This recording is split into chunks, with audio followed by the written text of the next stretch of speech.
G'day, this is Captainoob, and this is an UZK submachine gun, or an UZK, if you will. This weapon is from Rainbow Six Siege, as a guy in that game called Thorn, and he uses such a weapon. And what we're looking at here is basically an Uzi with some extra bits and bobs attached to it, obviously firing a different cartridge, which is where that 50 GI comes from. And if you put this round this particular cartridge, which you can see right there if you tilt the gun a certain way, if you put it next to a 45 ACP, you can see that's a little bit bigger than your standard rounds that you'd fire out of a Chris Vector or a 1911. And you put them next to something like a 50 Action Express, they're sort of an intermediate cartridge between the two. So from what I gathered, it's a little bit extra stopping power and power in general than a 45 ACP, but with less recoil impulse that you'd get out of those big old pistol deagle rounds. Obviously with this thing's going to be firing at a pretty high rounds per minute, so how much recoil you want to have would be it'd be low, because this thing, obviously being a very light weapon, would kick like a mule with its balls on a barbecue.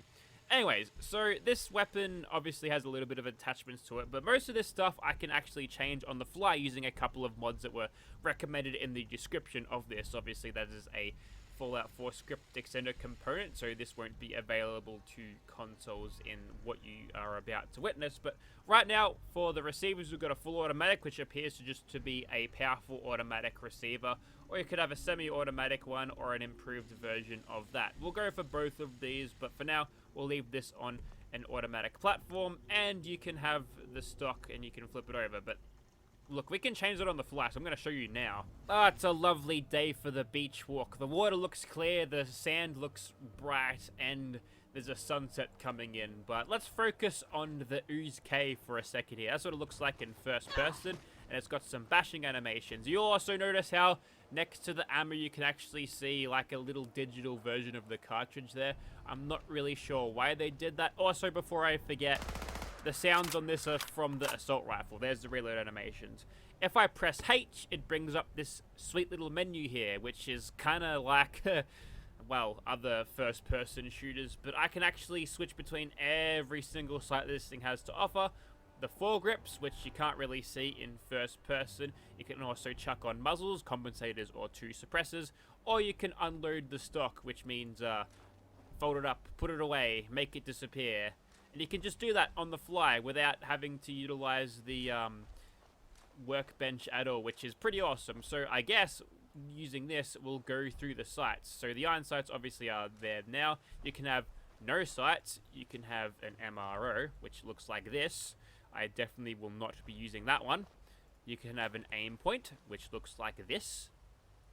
You can have an EOTech looking one, which is like that. Very nice. I quite like the EOTech sights. Never go wrong. And this one is called a Monstrum Digital. It has a little bit of a red tint on there, which is actually kind of neat. And it looks like the actual reticule on this sight moves with the impulse of the weapon. It moves with the inertia of the weapon. I generally don't see a lot of reflex sights do that, so that's actually kind of cool. This one is called a Vortex AMG, not to be confused with the Mercedes AMG, of course.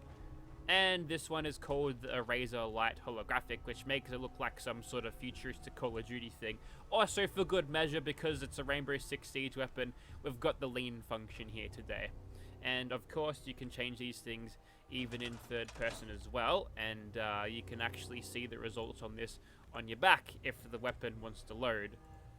Sometimes it doesn't. Maybe a little bit of an incompatibility there, but yeah, just the assault rifle animations again. And I just applied the tactical reload keyword, which is not relevant here, so I should probably fix that. There we go. Alright, I think that pretty much covers it. I'm going to make another version of this with the semi-auto receiver, then we get to shooting things.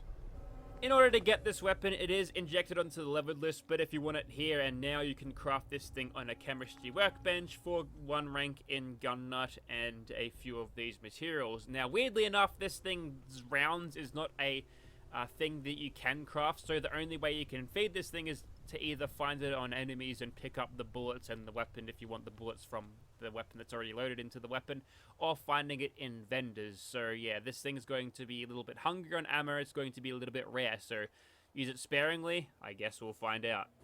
Righto, so here we are outside of the immersive Gunners Plaza. Here is an UZK in first person. As you can tell from the little round indicator next to the ammo count, this one is semi-auto.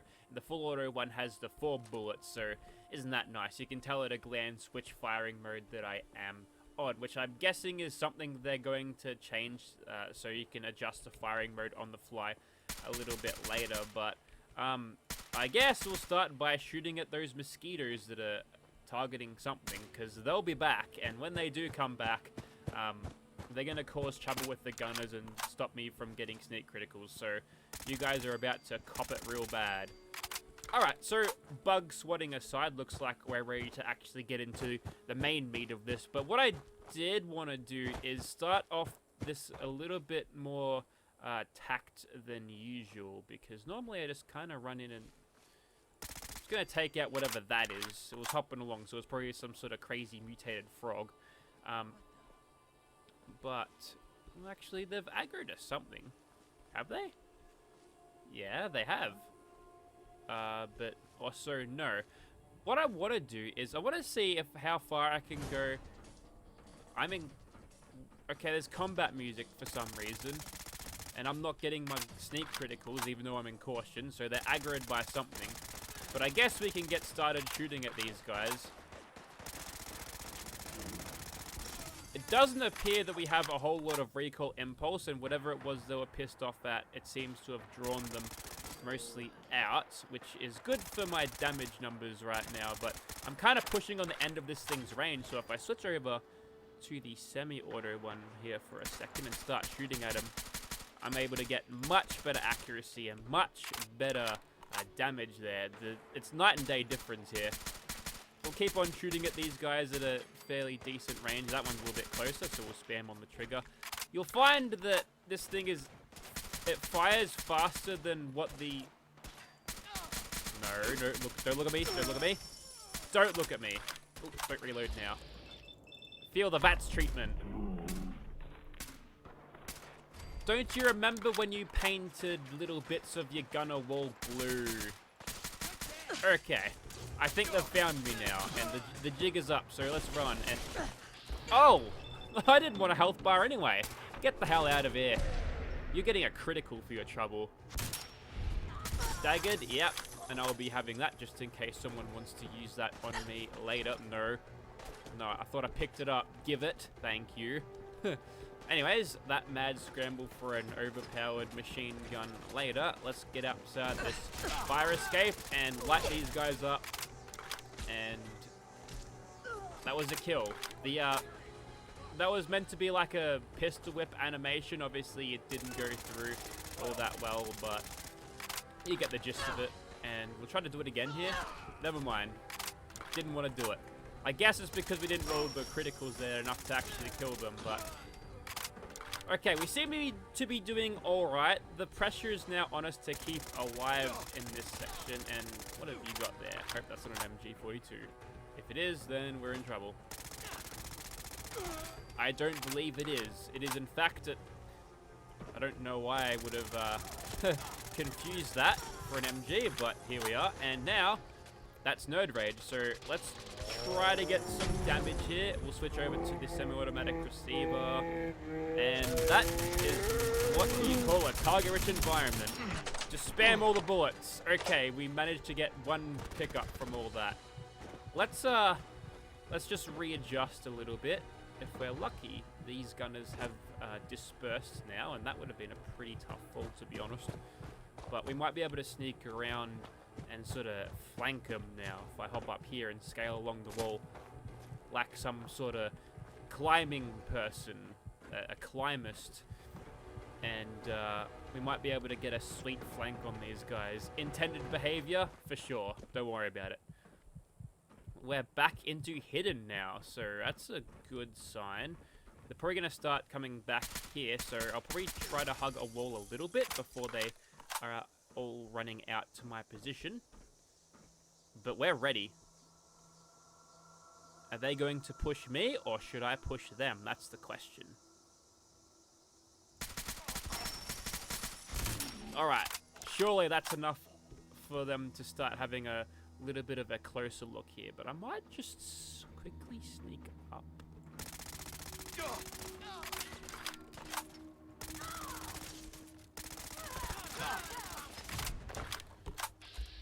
Honestly, it's moments like this where I wish I had a face cam, because the look on my face. Oh, look at that. That was collateral. Look at that. Woohoo! Nice. Some actual real life ballistics there. The bullets go straight through that gunner and hit him in the head. And can I have nerd rage? Yes. That's the second nerd rage bout we've had. Pop a quick reload if we can. Try to get these guys. Much damage. We've got rounds in here. Let's go. Managed to get like 2.5 ticks there. There we go. Just gotta hold them around this corner here. I think we'll be just fine, provided none of them. Okay. I opened myself up way too much there. Let's just keep it nice and simple. If we can take one at a time, we can do this by attrition. Oh, they're throwing grenades and flanking. I was wondering where you went.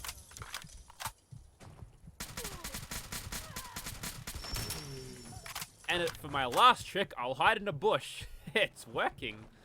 They might be losing interest in me now. Let's keep creeping. There we go. Still in caution.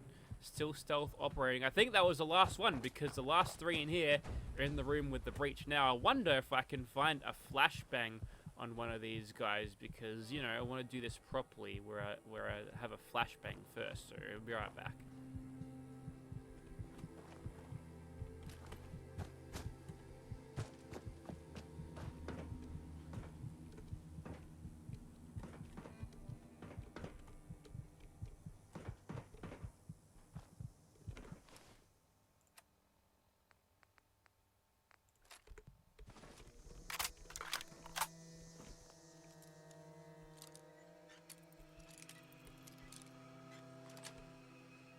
Got it. Flashbang out. And no, I flashbanged myself even though I was around the corner. This has not gone to plan. Alright. Luckily, we've quickly recovered from that, and we can shoot these guys harder than they can shoot us. Just. One last gunner to kill. This has felt like a little bit of an endurance, but... Alright, we've made it. And we're okay. The health bar is, Carla's copped a little bit. Still smiling, though. Here, you probably have a stim pack now. There we go. Feeling better? Sure you are. Alright. I think that worked pretty well. It's... Would I call it an endgame weapon? No. Would I call it balanced? Yeah. It wasn't too overpowered. It wasn't tearing through the gunners. I'd probably say that that's kind of vanilla game sort of damage we were getting there, so no problems. I think a handmade would be slightly stronger, though. Alright, I really haven't used this thing that much in VATS yet, so let's remedy that a little bit. Gonna hit this arm. Nice. That's exactly what I wanted to do. And now Swan's going to be attacking some boom bugs again. He swatted that one, and we got one sneak critical there before he caught on to our little act. So at least he's trying, but he definitely is aggroed by little boom bugs. And let's just go ahead and remove these guys all surgically accurate like. Now this thing not being super accurate at range in VATS initially is fine, because it is a submachine gun, so the shorter barrel won't help for that. And that's one. We don't have a Grim Reaper sprint. That thing is completely... Okay, no breakdancing. Stop that. There goes my immersion. We're out of AP for now, but we'll try to get that back. We'll take a couple of shots at this thing. There we go. And now we can begin the hammering of the mouse button 1 to send these 50 GIs into his face, which is working pretty well, I suppose. He's not really moving up, to be honest. He's actually mutated at this point. Can I get these health bar up, please? Not really. I gotta say, I think in DPS terms, the semi-auto one is better, which seems sort of backwards, but what can you do? And you also get a lot more shots. Less bullets hit, obviously, because the 3-round bursts from the automatic receivers is a thing, of course, but yeah, just overall DPS seems to be so much higher on the semi-auto variant. And can I jump through this? Jump, Carla. There we go. Alright. Just in the nick of time. And he's apparently aggroed on something else. It appears that I can't fire this thing as fast in third person. So, back to first it is. Ow, that was right in the face. Hopefully you're not wearing 3D glasses, because that would have been terrifying. Alright, almost there. Finish him off with the standard receiver there, which I feel like is faster in third person. Oh wait, no, Swan was just looking out for me. He saw there was a ghoul sneaking up behind me and he threw the rock at that instead. Okay, so I think you get the idea for this thing. Not today, Feral Ghoul Reaver. I think you get the idea. It's a pretty solid, well-made weapon, but I feel like there could be more attachments onto this, and this weapon wasn't called like a work in progress either. This is like a finished product, and I get that there might be a language barrier. That's a fog crawler over there. You're a long way from Maine. But, and also, you are sliding. He's bouncing off everything. Are you feeling alright, fog crawler? You know what? I don't want to fight that thing. That thing's way too fast. But obviously, I'll leave the camera over there so you can watch it. Obviously, this thing capable of being utilized with classic holstered weapons as well, so you can wear it as well. Nice. So yeah, wouldn't mind. Like, there's plenty of sights on it, and the grips in it are sort of there, but wouldn't mind an option for just a better automatic receiver, so it's a little bit more on par. And maybe a calibrated version to utilize in VATS a little bit more if you feel like it. And honestly, our fighting is over. We can watch this go down. That fog crawler is struggling. He's sliding everywhere. And he goes down. Alright. I think that's it. I think that's it for this gun too. So, if you're interested in this mod, check out the link in the description. If there is an Xbox port, obviously you won't have the attachment switching on the fly functionality. That's getting close. You might be able to find this gun to utilize as normal. Thank you very much for watching, guys.